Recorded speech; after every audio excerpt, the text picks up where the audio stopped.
Hello friends, welcome back to cinema secrets. இன்னைக்கு இந்த வீடியோவில் நான் எந்த விஷயத்தை பற்றி பேச போகிறேன் அப்படின்னு பார்த்தீங்கன்னா, நம்ம தமிழ் சினிமாவை சேர்ந்த ஒரு சில பிரபலங்கள் தன்னோட ஐடென்டிட்டியை மறைத்து அவங்க எந்த ரிலீஜியனை சேர்ந்தவங்க, எந்த ஜாதி மதத்தை சேர்ந்தவங்க அப்படின்றத அவங்க வெளிப்படையாக சொல்லாமல் ஒரு புனை பெயரோட தான் தமிழ் சினிமாவில் வளர்ந்துட்டு இருப்பாங்க. ஆனால் நம்மளுக்கே தெரியாது இவங்க எந்த மதத்தை சார்ந்தவங்க, இவங்க எந்த ஜாதியை சார்ந்தவங்க அப்படின்ற மாதிரி. இருந்தாலும் இதெல்லாம் நம்மளுக்கு அவசியமா, தேவையா? அவங்க நல்லா நடிக்கிறாங்க, அவங்களுக்கு நல்ல திறமை இருக்கு அப்படின்ற மாதிரி நம்ம மேம்போக்கா சொல்லிட்டு போயிடுவோம். இதுல எந்த பிரச்சனையும் ரசிகர்களுக்கு கிடையாதுங்க.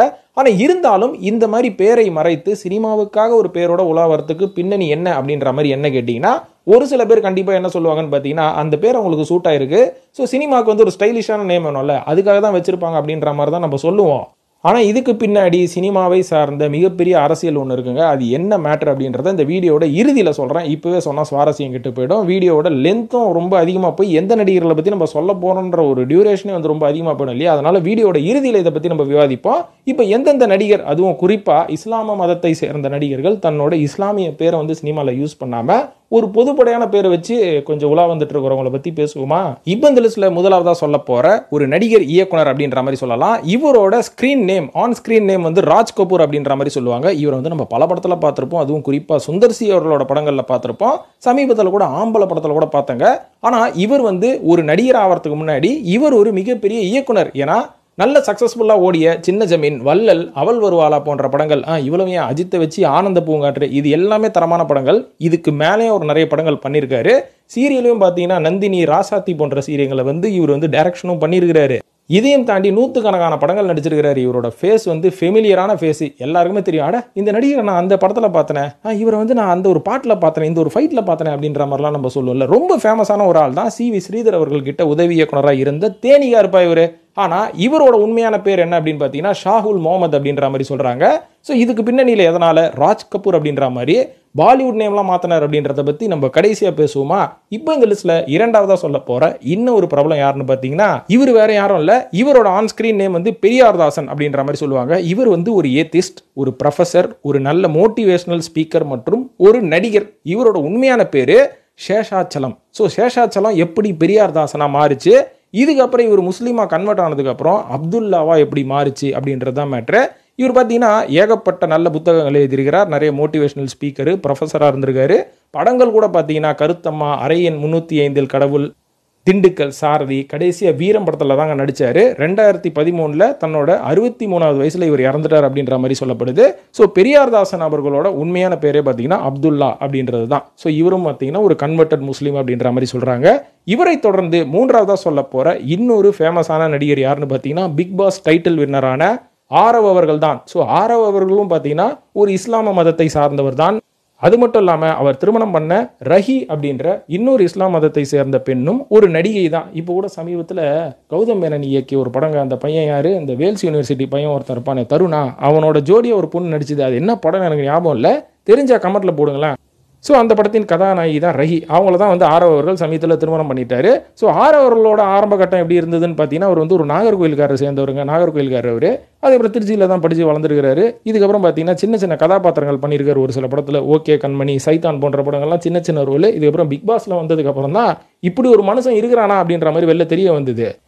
இதுக்கப்புறம் பார்த்தீங்கன்னா நிறைய படங்களில் ஹீரோ வாய்ப்பு, ஹீரோவாக நடித்த எந்த படமும் ஓடலை. கடைசியில் பார்த்தீங்கன்னா விடாமுயற்சி வரைக்கும் இவர் வில்லனாகவே நடிக்க ஆரம்பிச்சிட்டாரு. ஸோ இவரும் ஒரு பிரபலமான ஆள் தான். ஆனால் ஆன் ஸ்க்ரீனில் இவர் ஆரவுன்ற மாதிரி தான் தெரியும். ஆனால் இவரோட உண்மையான பேர் என்னன்னு பார்த்தீங்கன்னா நஃபீஸ் கிசார் அப்படின்ற மாதிரி சொல்கிறாங்க.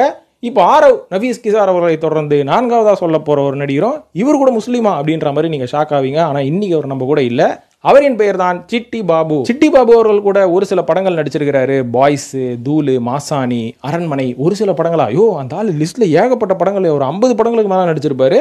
அந்த அளவுக்கு ஒரு நல்ல தரமான ஒரு நடிகர்னு சொல்லலாம். கடைசியாக கூட மதகஜராஜால கூட நம்ம பார்த்தோம். அந்த படத்தோட அவர் வந்து காலமாயிட்டார். அவரோட 49வது வயசுல அப்படின்ற மாதிரி சொல்றாங்க. ஏன்னா அவருக்கு வந்து டயபெட்டிஸ் காரணமாக இறந்துட்டாரா. ஸோ அது மட்டும் இல்லாமல் இவர் ரொம்ப ஃபேமஸ் ஆனது அந்த காலகட்டத்தில் இந்த 90s கிட்ஸுக்கெல்லாம் தெரியுங்க. இந்த அரிகிரி அசம்பிளி அப்படின்ற ஒரு ப்ரோக்ராம் ஜெயா டிவியில் ஓடிட்டு இருக்கோம். அந்த ப்ரோக்ராம் வந்து அவர் யாருங்க, அந்த மொட்டை பாஸ்கி கூட சேர்ந்துக்கிட்டு செமையாக கலாய்ப்பார், வர கெஸ்ட்டெல்லாம் கலாய்ப்பார். ஸோ வேறு லெவலில் இருக்கும். அந்த காலத்தில் வந்து செம டிஆர்பியில் போன ப்ரோக்ராம். இது மட்டும் இல்லாமல் சன் டிவியில் வந்து காமெடி டைமும் இவர் வந்து கொஞ்ச நாள் அர்ச்சனா கூட சேர்ந்து தொகுத்து வழங்கினார். அதுக்கப்புறம் இந்த அசத்த போவது யார், வேறு லெவலில் இருக்கும் அவர் பார்த்தீங்கன்னா ஒரு பக்கம் பயங்கரமான டான்ஸ் ஆடினு இருப்பார். டிஆரோடலாம் சேர்ந்தீங்கன்னா வேறு மாதிரி பரதநாட்டியம்லாம் ஆடுவார். அந்தளவுக்கு ஒரு நல்ல காமெடி திறமை வாய்ந்த ஒரு நடிகர் தான் அவர் சிட்டி பாபு அவர்கள். இவரும் பார்த்தீங்கன்னா ஒரு இஸ்லாமிய மதத்தை சார்ந்தவர். இவரோட உண்மையான பேர் சஜியா அதீக் அப்படின்ற மாதிரி சொல்றாங்க. ஐந்தாவதா சொல்ல போறது இயக்குனர் வி.இசட் துரை. ஸோ வி.இசட் துரைக்கும் இஸ்லாமியத்துக்கும் என்ன சம்மந்தம்னு கேட்டிங்கன்னா அது அவரை தான் கேட்கணும். எனக்கு தெரிஞ்ச வரைக்கும் ஒரு சில இன்ஃபர்மேஷன் சொல்கிறேன். இவர் பார்த்தீங்கன்னா ஆரம்பத்தில் முகவரி அப்படின்ற ஒரு படத்தின் மூலயமாக இயக்குனராக அறிமுகமாகி இவரோட ஃபிலிமோகிராஃபியில் நிறைய நல்ல படங்கள் கொடுத்துருக்காரு. காதல் சடுகுன்ற ஒரு படம் கொடுத்தாரு, தொட்டி ஜெயா கொடுத்தாரு, 6 மெழுகுவர்த்திகள் நல்ல படம், அதுக்கப்புறம் இருட்டுன்றதும் நல்ல படம். ஆனால் பாவம் தலைநகரம் 2 தான் ஏதோ போயிடுச்சு, ஊற்றிக்கிட்டு போயிடுச்சு. ஸோ இவர் கூட பார்த்தீங்கன்னா ஒரு இஸ்லாமிய மதத்தை சார்ந்தவர். இவரோட உண்மையான பேர் பீர் மொஹதீன். ஆறாவதாக மனுஷ்யபுத்திரன் அப்படின்ற ஒரு சோஷியல் ஆக்டிவிஸ்ட் அவரை பற்றி நம்ம சொல்லலாம். அதாவது நாளைய தமிழாவா வணக்கம் தமிழா அப்படின்ற மாதிரிலாம் ஒரு சில ப்ரோக்ராம் நம்ம சன் டிவியில் காலங்காத்தால் 8-9 மணிக்கு போடுவாங்க இல்லைங்க. இதிலெல்லாம் நிறைய அறிவுரை சொல்லுவார், கவிதை எழுதுவார். இவர் ஒரு ரைட்ரு, நிறைய பொதுவான விஷயங்கள்லாம் நிறைய பேசுவார், நிறைய தத்துவங்கள்லாம் பேசுவார். பார்த்தீங்களா, தென்கட்சிக்கோ சுவாமிநாதன் மாதிரி. ஸோ இவர் தான் மனுஷ்யபுத்திரன். இவரை நம்ம வந்து இவர் ஒரு பிரபலமான முகம் தாங்க. ஸோ மனுஷ்யபுத்திரன் அப்படின்னும் போது நம்மளுக்கு தெரியல இவர் எந்த மதத்தை சார்ந்தவர் அப்படின்ற மாதிரி. ஆனால் இவரும் பார்த்தீங்கன்னா இஸ்லாமிய மதத்தை சார்ந்தவர் தான். இவரோட உண்மையான பேர் அப்துல் ஹமீத் அப்படின்ற மாதிரி சொல்கிறாங்க. ஏழாவதா எடிட்டர் மோகன் அவர்கள். ஸோ எடிட்டர் மோகன் அவர்கள் வந்து மதுரையிலிருந்து பிழைக்கணும்னு சொல்லி சென்னைக்கு நடந்தே வந்தாருங்களாங்க. எத்தனை மாதம் ஆச்சுன்னு தான் எனக்கு தெரியல. இதை வந்து அவர் வாயாலே ஒரு பேட்டியில் சொன்னார். ரொம்ப உருக்கமாக இருந்தது அவர் சொல்லும் போது. எப்படிவா நடந்தே வந்தீங்க அப்படின்ற மாதிரி. சின்ன வயசில் நடந்து வந்து அதுக்கப்புறமா அவர் கண்ணில் மாட்டினவர் தான் நடிகர் தங்கவேலு அவர்கள். தங்கவேலு அவர்கள் இவரை பார்த்ததுக்கப்புறமா நான் உன்னை தத்தெடுத்து வளர்க்குறேன், எனக்கும் மகன் இல்லை அப்படின்னு சொல்லி இவரை தத்தெடுத்து வளர்த்து அதுக்கப்புறம் ஒரு காலகட்டத்தில் எவ்வளோ நாள் தான் நீ என் வீட்டில் கார் துடைக்கிறது, வீட்டு வேலை செய்கிறதுன்னு இருப்ப, உனக்குன்னு நீ ஒரு கெரியர் அமைச்சிக்கணும்னு சொல்லி தங்கவேலு அவர்கள் தான் இவரை தத்து பிள்ளையாக எடுத்து இவரோட பேரை மோகன் அப்படின்ற மாதிரி மாற்றிருக்கிறாரு. மாற்றினதுக்கப்புறம் இவர் எடிட்டிங் கோர்ஸ்லாம் அனுப்பி அதுக்கப்புறம் ஒரு எடிட்டர் ஆக்கி விட்டது தான் நடிகர் தங்கவேலு அவர்கள் தான் அப்படின்ற மாதிரி சொல்கிறாங்க. இவரோட இயற்பெயர் என்ன அப்படின்றத பற்றி நான் இப்போ சொல்கிறேன். இவர் வந்து ஒரு இஸ்லாமிய மதத்தை சார்ந்தவர். இவரோட உண்மையான பேர் பார்த்தீங்கன்னா அப்துல் காதர் அப்படின்றது தான். அதுக்கப்புறம் தங்கவேலு அவர்கள் இவரை தத்தெடுத்ததுக்கு அப்புறமா தான் மோகன் அப்படின்ற மாதிரி மாற்றிருக்காங்க அப்படின்ற மாதிரி சொல்லப்படுது. எட்டாவதாக சொல்ல போகிறது நடிகர் சஞ்சீவ் கார்த்திக் அவர்கள். குளிர் 100 அப்படின்ற ஒரு படத்தில் பார்த்துருப்போம். நல்ல படம் தான், ஆனால் அந்த படம் பாவம் சரியாக போகல. இதுக்கப்புறம் இவர் 2 படத்தில் நடித்தார். அந்த 2 படமும் சரியாக போகாதனால சீரியலுக்கு வந்துட்டாருப்பா. சன் டிவியில் வந்து பார்த்தீங்கன்னா ராஜாராணின்ற சீரியலு, அதுக்கப்புறம் வணக்கம் தமிழா, கயல் போன்ற சீரியல்லாம் நடித்து இன்றைக்கி நடிகை ஆலியா மானசா அவர்களை திருமணம் பண்ணி ரொம்ப சந்தோஷமான ஒரு குடும்பம் நடத்திட்டு இருக்காரு. ஆனால் இவரும் பார்த்தீங்கன்னா ஒரு இஸ்லாமிய மதத்தை சார்ந்தவர். இவரோட உண்மையான பேர் ஷயீத் அசாருதீன் புகாரி அப்படின்ற மாதிரி சொல்கிறாங்க. சினிமாவுக்காக சஞ்சீவ் கார்த்திக்காக மாற்றிவிட்டார். 9வதா நடிகை பூர்ணா அவர்கள். ஒரு மலையாள ஆக்ட்ரஸுங்க. ஆரம்பத்தில் இவங்க மலையாள நடிகையாக தான் வந்தாங்க. இவங்க முதல் தமிழில் நடித்த படம் தான் முனியாண்டி விலங்கியல் பூங்காவா, விலங்கியல் அப்படின்ற மாதிரி ஒரு படம் நடிச்சிருப்பார்ல, பரத்து கூட சேர்ந்து. அந்த படம் தான் முதல் படம். இதுக்கப்புறம் இவங்க தேர்ந்தெடுத்து நடிக்கிற தமிழ் படம் எல்லாமே ஒர்த்து அப்படின்ற மாதிரி சொல்லுவேன். ஏன்னா நிறைய நல்ல படங்கள் வந்து பண்ணாங்க இவங்க. கந்தக்கோட்டை, துரோகி, தகராறு, அடங்கமறு போன்ற படம். கடைசியாக கூட இவங்க டெவில் படத்தில் பார்த்துருப்போம். இதுக்காக மிஷ்கின் அவர்களே மேடையில் இவங்களை பயங்கரமாக புகழ்ந்து தள்ளினாரு. உனக்கு நான் பிள்ளையா பிறக்கிறேன், உனக்கு நான் காலில் ஊர் அப்படின்ற மாதிரி ஒரு நல்ல நடிகை அப்படின்ற மாதிரி சொல்லலாம். ஸோ இவங்களும் திருமணம் பண்ணி செட்டில் ஆகிட்டாங்க. ஸோ ஆனாலும் இவங்க ஒரு இஸ்லாமிய மதத்தை சார்ந்தவர்கள். இவங்களோட உண்மையான பேர் ஷாம்னா கசீம் ஃப்ரம் கேரளா அப்படின்ற மாதிரி சொல்லப்படுது. இப்போ நம்ம ஷாம்னா கசீம் அவர்களை தொடர்ந்து 10வதாக சொல்ல போகிற இன்னொரு நடிகை கஜாலா. கஜாலா அவர்கள் வந்து 90s கிட்ஸுக்கெல்லாம் வந்து ஒரு கனவு கன்னி, ட்ரீம் கேர்ள் அப்படின்ற மாதிரி சொல்லலாம். ஏன்னா அந்தளவுக்கு ரொம்ப க்யூட்டாக இருப்பாங்க அந்த காலகட்டத்தில். ஸோ இவங்க பார்த்தீங்கன்னா குவைத்தில் பிறந்து வளர்ந்து அதுக்கப்புறம் சினிமாவில் ட்ரை பண்ணுன்றதுக்காக இந்தியா வந்தவங்க. ஆரம்பத்தில் இவங்க லோன்லினஸ்னால இவங்க சூசைட் அட்டம்ப்ட்லாம் பண்ணாங்களாம். இதுக்கப்புறம் ஓகே நம்ம என்ன பண்ணுறது கெரியரில் அப்படின்னு சொல்லி சினிமா நம்மளுக்கு ரொம்ப பிடிக்கும்ல, நம்ம சினிமாவில் நடிகையாக ட்ரை பண்ணலாம்னு சொல்லி இங்கே நிறைய படங்கள் நடித்தாங்க. முதல் தமிழ் படமே ஏழுமலை அப்படின்ற ஒரு படம் நம்ம அர்ஜுன் கூட பண்ணாங்க. அதுக்கப்புறம் யூனிவர்சிட்டி. ஸோ இந்த மாதிரி நிறைய படங்கள் பண்ணவங்க. லாஸ்ட்டாக 2008 வருஷம் துரை அப்படின்ற படத்தை லாஸ்ட்டாக நடிச்சுட்டு, அதாவது முதல் படமும் அர்ஜுன் தான், லாஸ்ட் படமும் அர்ஜுன் கூட தான். ஸோ இந்த மாதிரி நடித்ததுக்கப்புறமா 2016 வருஷம் ஃபைசல் ரசார் கான் அப்படின்ற ஒருத்தரை திருமணம் பண்ணி செட்டில் ஆகிட்டாங்க. ஸோ பேசிக்கலி கஜாலா அவர்களும் ஒரு இஸ்லாமிய பெண் தான். இவங்களோட உண்மையான பேர் கசாலா ஷைக் கான் அப்படின்ற மாதிரி சொல்கிறாங்க. ஸோ நண்பர்களை இப்போ இந்த லிஸ்ட்டில் ஒரு 10 நடிகர்களை மட்டும் தான் சொல்லியிருக்கேன். இன்னும் ஏகப்பட்ட பேரை ஏற்கனவே நான் ஒரு சில வீடியோக்களில் போட்டிருக்கேன். நம்ம வீடியோவை தொடர்ந்து பார்க்குறவங்க, நம்ம சேனலை தொடர்ந்து ஃபாலோ பண்ணுறவங்களுக்கு தெரியும். ஸோ இதெல்லாம் பார்க்கும்போது பல பேர் வந்து கமெண்ட்டில் என்ன கேட்குறது என்னென்னா, பிரிவினை உண்டாக்குறியா, ஏன் இந்த மாதிரிலாம் பேசுகிற, அவங்க எந்த மதமாக இருந்தால் உனக்கு என்ன, எதனால் அவங்கள வந்து ஓப்பன் பண்ணி சொல்கிற அப்படின்ற மாதிரி சொன்னாங்க. இதுக்கு பின்னாடி எந்த ஒரு பிரிவினையும் கிடையாது, எந்த ஒரு உள்நோக்கமும் கிடையாது. அப்படி பண்ணுறனால எனக்கும் எந்த லாபமும் கிடையாது. நான் என்ன சொல்ல வரேன் அப்படின்னு பார்த்தீங்கன்னா, சினிமா உள்ள இந்த நடிகர்கள்லாம் தன்னோட உண்மையான பேரை மறைக்கிறதுக்கு முக்கியமான காரணம் என்ன அப்படின்னு பார்த்தீங்கன்னா, இதுக்கு பின்னாடி பல சினிமா அரசியல்கள் இருந்தாலும் எல்லாத்தையும் இப்போ இந்த வீடியோவில் நான் சொல்ல முடியாது. எல்லாத்தையும் நான் காலப்போக்கில் ஒரு வீடியோவில் சொல்கிறேன். ஆனால் அதில் ஒரு காரணத்தை இப்போ நான் சொல்கிறேன். அது என்ன மேட்ரு அப்படின்னு பார்த்தீங்கன்னா, அதை சிம்பிளாக சொல்லணும்னா, உங்களுக்கு புரிகிற மாதிரி சொல்லணும்னா ஒரு உதாரணத்தோட சொல்லிடுறேன். என்னோட சொந்த வாழ்க்கையில் நடந்த ஒரு அனுபவம். நானும் பார்த்தீங்கன்னா சினிமாவில் கிட்டத்தட்ட ஒரு சில வருஷங்களாக நான் சினிமாவில் இருக்கேன். பல இயக்குனர்கள் பல நடிகர்கள் வந்து எனக்கு ஓரளவுக்கு நட்பு ரீதியாகவும் இருக்காங்க. பல பேருக்கு என்ன தெரியும், பல பேரை எனக்கு தெரியும் அப்படின்ற மாதிரி சொல்லலாம். அந்த மாதிரி ஒரு நிகழ்வில் என்ன ஆச்சுன்னு பார்த்தீங்கன்னா, நான் ஒரு பிரபலமான இயக்குனர், அவர் வந்து ரொம்ப ஃபேமஸ் கிடையாது, ஓரளவு கொஞ்சம் ஃபேமஸான ஆள். அவர் என்கிட்ட பேசும்போது ஒரு வாட்டி என்ன சொன்னார்னு பார்த்தீங்கன்னா, பொதுவாக பேசிகிட்டு இருக்கும்போது அவர் டக்குன்னு என்ன கேட்டார், தம்பி நீங்கள் எந்த ஊருக்கார் அப்படின்ற மாதிரி சொன்னார். நான் என்ன சொன்னேன், சார் நான் சென்னை ஆள் தாங்க அப்படின்ற மாதிரி சொன்னேன். சரிங்க, நீங்கள் சென்னைங்க, உங்கள் அப்பா எந்த ஊர் அப்படின்ற மாதிரி கேட்டார். எங்கள் அப்பாவும் பிறந்து வளர்ந்ததெல்லாம் சென்னை தாங்க அப்படின்ற மாதிரி சொன்னார். சரிங்க, உங்கள் அப்பா பிறந்து வளர்ந்தது சென்னையாக இருக்கலாம், உங்கள் தாத்தா எந்த ஊர், நீங்கள் பேசிக்காக ஏதாவது ஒரு ஊர்லேருந்து வந்திருப்பீங்கல்ல, அது எந்த ஊர் அப்படின்ற மாதிரி கேட்டார். என் தாத்தா வந்து ஒரு ஊர்லேருந்து வந்தவர் தான், ஆனால் நான் 2 தலைமுறையாக ஒரு 3 தலைமுறையாக நாங்கள் இங்கே தாங்க இருக்கிறோம். ஸோ அதில் என்னங்க அப்படி உங்களுக்கு ஒரு ஆர்வம் அதை தெரிஞ்சுக்கிறதுக்கு அப்படின்ற மாதிரி சொன்னார். எந்த ஊரும் நம்ம தெரிஞ்சுக்கணும்ல தம்பி அப்படின்ற மாதிரி என்னை ரொம்ப ப்ரெஷர் போட்டு கடைசியாக என் தாத்தா பாட்டெல்லாம் எந்த ஊர்லேருந்து வந்தாங்க அப்படின்றத நோண்டி தெரிஞ்சுக்கினாரு. ஆனால் இன்னி வரைக்கும் என்ன கேட்டால் நான் பர்சனலாக நான் சென்னைக்காரன் தான். ஏன்னா எங்கள் அப்பாவே பிறந்து வளர்ந்தது சென்னைன்னும் போது அந்த சென்னைன்றது தான் என்னோட அடையாளம். ஸோ ஒரு இயக்குனர் ஒரு ஃபஸ்ட் டைம் என்னை பார்க்கும்போது நான் எந்த ஊருக்காரன்னு தெரிஞ்சுக்கிறதுல இவ்வளோ ஆர்வம் காட்டுறாருன்னா, அப்போ ஒரு பிரபலமான நடிகரையோ வளர்ந்து வரும் நடிகரையோ மற்றவங்கலாம் வந்து எந்த அளவுக்கு அவங்களோட ஐடென்டிட்டியை நோண்டுவாங்க அப்படின்றத நீங்கள் நல்லா புரிஞ்சுக்கணும். இந்த ஐடென்டிட்டியை நோண்டுறதுக்கு முக்கியமான காரணமே என்னென்னா, சினிமாவில் இவன் நம்ம ஊருக்காரனா, இவன் நம்ம ஜாதிக்காரனா, இவன் நம்ம மதத்துக்காரனா, அவனை சேர்த்துக்கோ, நம்ம எல்லாமே சேர்ந்து ஒரு யூனியன் மாதிரி ஒன்று ஃபார்ம் பண்ணிப்போம். அதுக்கப்புறம் நம்ம படங்களில் வந்து இவங்களே நம்ம தொடர்ந்து யூஸ் பண்ணுவோம்.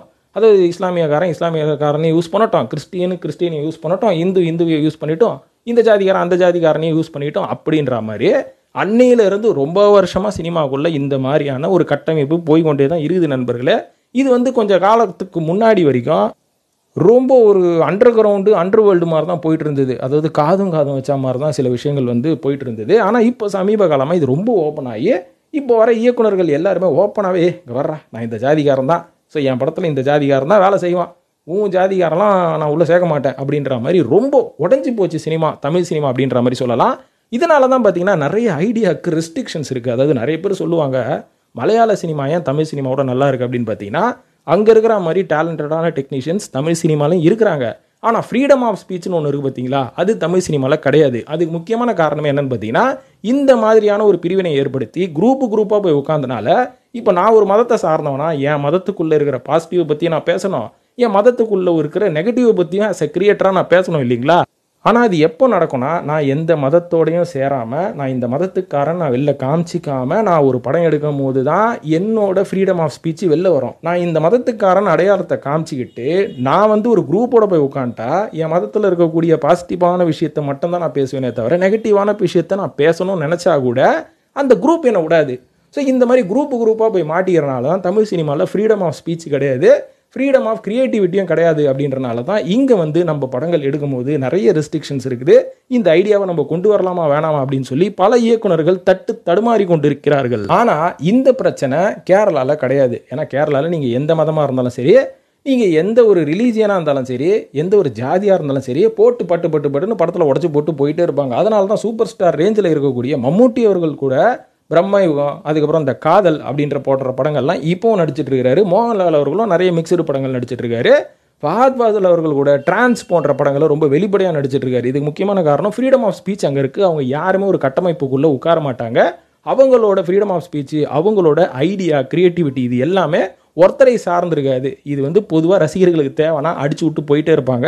ஆனால் இங்கே அந்த கட்டாயம் இருக்கிற ஒரே காரணத்தினால தான் பல நடிகர்கள் அவங்களோட ஐடென்டிட்டியை மேக்சிமம் மறைச்சிருவாங்க. ஆனால் இன்றைக்கி அப்படி மறைக்க முடியல. ஏன்னா இன்றைக்கி இருக்கக்கூடிய ஒரு சில இயக்குனர்களுக்கு கிரியேட்டிவ் கண்டென்ட் இல்லாதனால இதுக்குள்ளே போய் நம்ம ஒளிஞ்சிக்கலாம். ஸோ அதனால் நம்மளுக்கு வந்து ஒரு மிகப்பெரிய சப்போர்ட் கிடைக்கும். அதை வச்சு காலப்போக்கில் நம்ம சினிமாவில் ஓட்டிக்கலாம் அப்படின்ற மாதிரி நிறைய பேர் வந்துடுறனால தான் சினிமா, அதுவும் குறிப்பாக தமிழ் சினிமா வந்து கொஞ்சம் டவுன் ஆகிட்டே போகுது. என்னைக்கு இந்த மாதிரி ஐடென்டிட்டியை காமிச்சு நான் இந்த குரூப்பை சேர்ந்தவன் அப்படின்னு காமிக்கிறத இவங்க நிறுத்தி இவங்களோட கிரியேட்டிவிட்டிக்கு முழு சுதந்திரத்தை வந்து இங்கே எடுத்துக்கிறாங்களோ அன்றைக்கி தான் தமிழ் சினிமாவிலேருந்து நம்மளும் வித்தியாசமான படங்களை எதிர்பார்க்க முடியும்.